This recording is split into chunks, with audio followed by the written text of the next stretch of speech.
Marcus hit the wall before he understood he was moving. The screening room spun. His shoulders struck plaster and the breath exploded from his lungs in a ragged gasp. 6 feet. He'd traveled 6 feet backward through air that tasted like copper and adrenaline. The phone book slipped from his hands. It landed face up on the burgundy carpet, 3 inches of compressed yellow pages. The cover showed a crater. No, not a crater, a fist-shaped canyon pressed deep into the cardboard. The impression held perfect detail. Knuckle ridges, the curve of impact. Marcus stared at it, his chest burned. Not the surface burn of a bruise forming, but something deeper. Something that radiated through his sternum into his spine like his ribcage had become a tuning fork struck by a hammer. 260 pounds. 4 years as a defensive lineman at USC. 300-pound offensive tackles had driven into him at full sprint. He'd absorbed their momentum, planted his feet, held the line, but nobody had ever hit him like that. His hands trembled against the wall behind him, the leather chairs, the projection equipment, Richard's shocked face, and Bruce Lee standing there 1 inch from where Marcus had been, fist still extended, as if physics itself had chosen a side.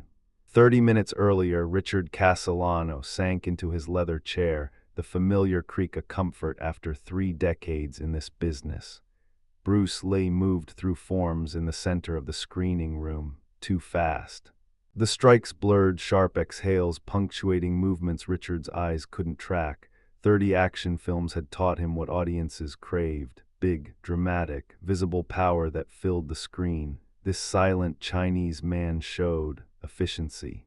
Richard raised his hand. Stop. Bruce froze mid-motion, not gradually, instantly, like someone had pressed pause on a projector. His expression remained utterly calm, dark eyes meeting Richard's without challenge or submission.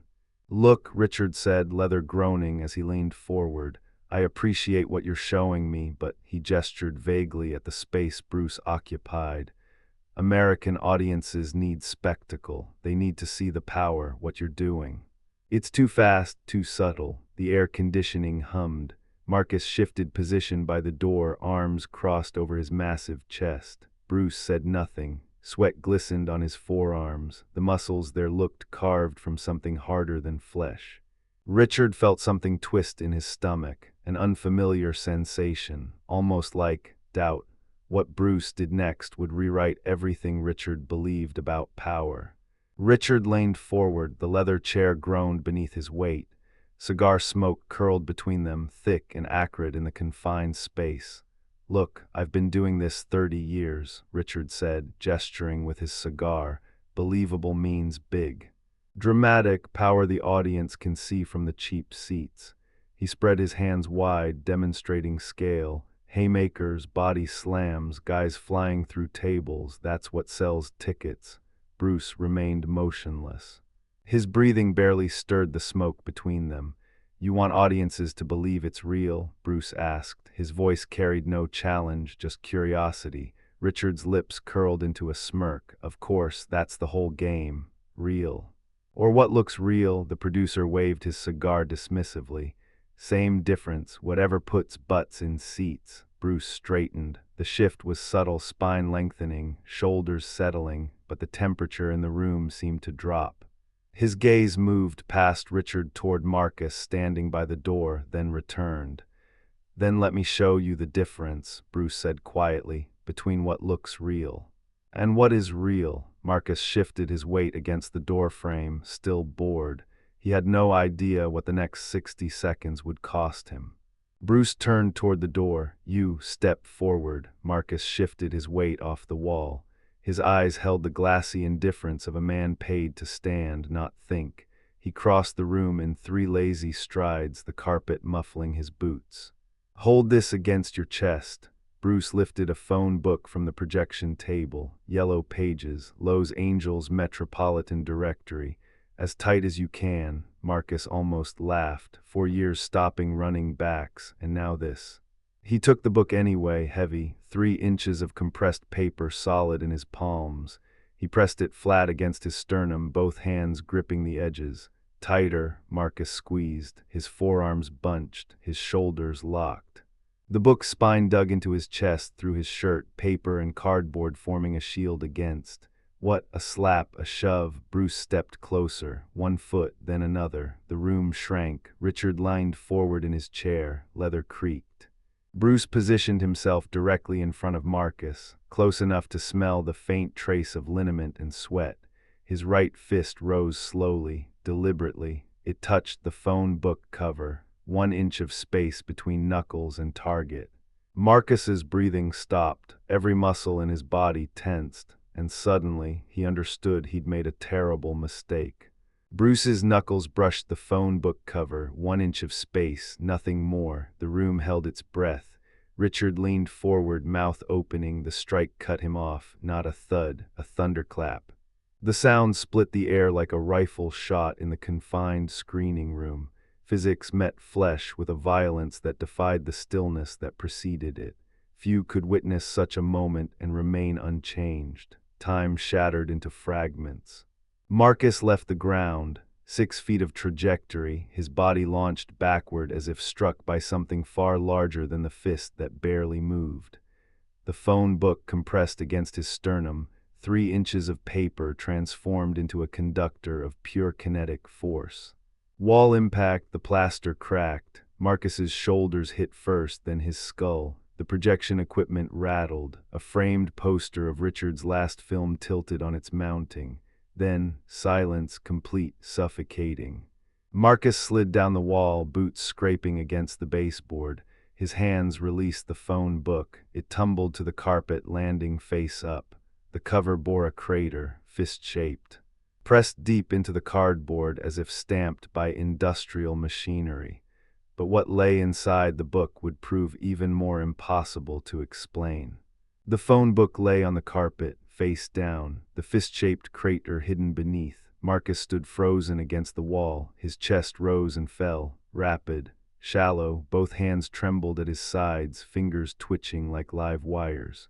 His jaw hung slack, no sound emerged, just breath. Richard remained motionless in his leather chair, his knuckles white against the armrests, eyes locked forward. 10 seconds passed. The projector hummed somewhere behind them.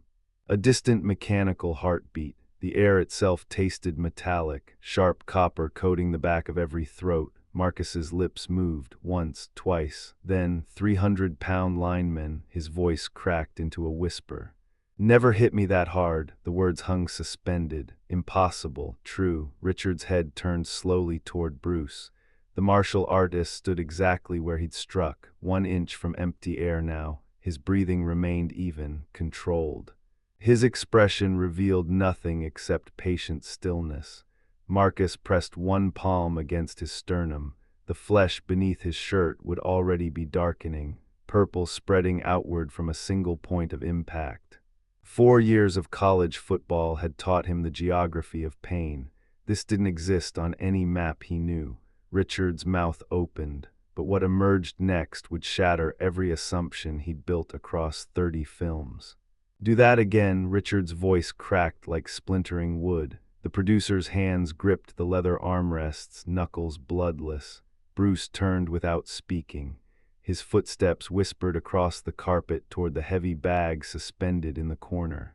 150 pounds of canvas and sand, motionless on its chain. He positioned himself the same way, 1 foot forward, shoulders relaxed. His fist touched the surface, barely making contact. The screening room held its breath.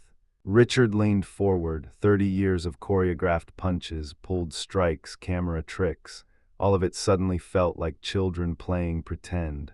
The impact metal shrieked. The chain screamed against its ceiling mount, a sound like tearing steel.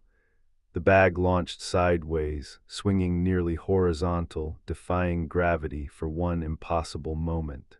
The vibration rattled through the floor, climbed Richard's legs, settled in his chest where his heart hammered against his ribs. Bruce stepped back, breathing steady, expression unchanged. The bag swung wild, chain links grinding and protesting with each arc. Richard's mouth opened, closed. His reflection in the darkened projection glass showed a stranger's face, pale and hollow. Everything he'd built, every film, every fight scene. Physics could not lie, but Richard could rewrite the contract. Richard's pen scratched across the contract, numbers tripled, budget allocations expanded beneath his trembling hand. The ink smelled sharp, chemical. He crossed out clause after clause, full creative control, fight choreography, final cut authority. Every stroke felt like surrender. Marcus still leaned against the wall, his breathing shallow. Done. Richard pushed the pages across the desk. Bruce scanned the document, his finger paused mid-page. One condition. Richard's jaw tightened. Name it, we show reality, not performance. The producer nodded slowly, his throat worked. How? How do you generate that much power from complete stillness? Bruce straightened.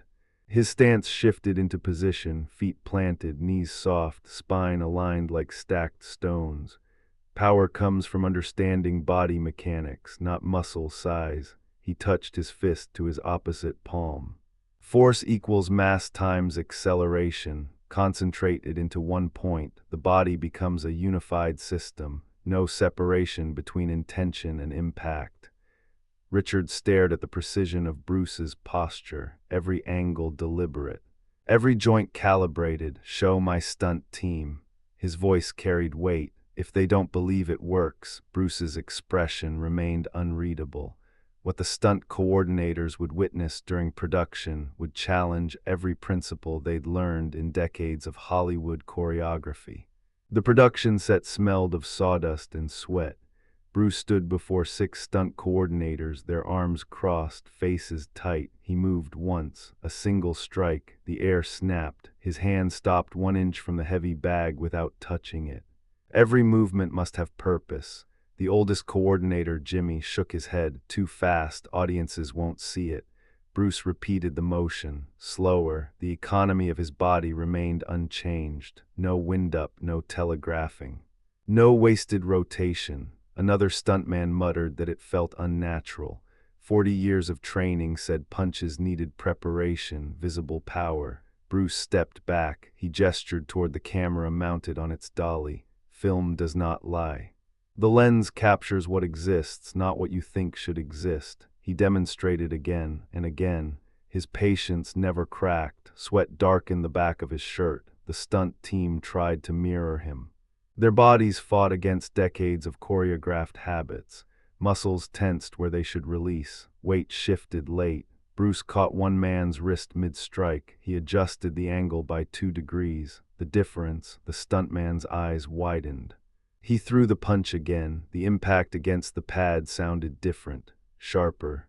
Few could understand what Bruce saw in that moment, a single crack forming in the foundation of everything Hollywood taught about violence. But none of them knew what would arrive on set the next morning. The projector clicked through the premiere screening. Light flickered across Richard's face as Bruce's choreography unfolded on screen. Each strike landed with brutal economy. No theatrical wind-ups, no wasted motion. The audience sat forward in their seats. He could feel their tension vibrating through the theater. The reviews arrived the next morning. Visceral, authentic, revolutionary combat that transcends typical fight sequences. Critics used words like physics and reality instead of exciting or spectacular. Richard read each one twice. His hands trembled slightly against the newsprint. He started making calls. Studio heads gathered in conference rooms across Los Angeles, skeptical expressions already forming. Richard told them the same story every time. His voice carried weight earned through 30 films, and shame for every one. I thought I knew movie fighting.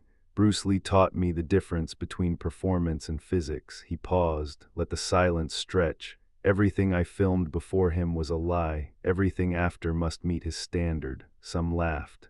Others leaned forward. Within months, choreographers across Hollywood requested meetings with Bruce. The phone book story spread like wildfire through back lots and production offices. Stunt coordinators began studying body mechanics instead of just dramatic gestures. An industry transformed, one precise strike at a time.